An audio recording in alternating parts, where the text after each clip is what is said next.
Friends, જો આપણે આ શેમ્પૂ બનાવવા માટે સાંજે આ બધું પલાળી નાખ્યું હતું. આમળા, અરીઠા, રોઝમેરી, મેથી અને શિકાકાઈ તે ખૂબ સરસ પલળી ગયા છે.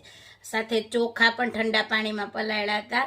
અળસીને નથી પલાળવાની, અળસી કોરી જ રાખવાની છે. તેમજ એલોવેરા અને વિટામિન ઈ. સાથે આપણે ફિલ્ટરનું પાણી લઈશું 1 લીટર. હવે આપણે શેમ્પૂ બનાવીએ. અરીઠા અંદર જે પલાળવામાં પાણી રાખ્યું છે તે આપણે અંદર એમ જ રાખવાનું છે. અરીઠામાં પણ તેમ જ રાખવાનું છે. શિકાકાઈ પણ તેમ જ નાખવાના છે.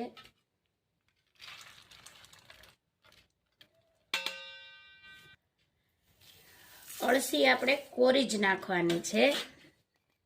સાથે એલોવેરા. આ બધું સરસ રીતે આપણે મિક્સ કરી દેવાનું છે. હવે તેમાં આપણે 1 લીટર પાણી એડ કરશું.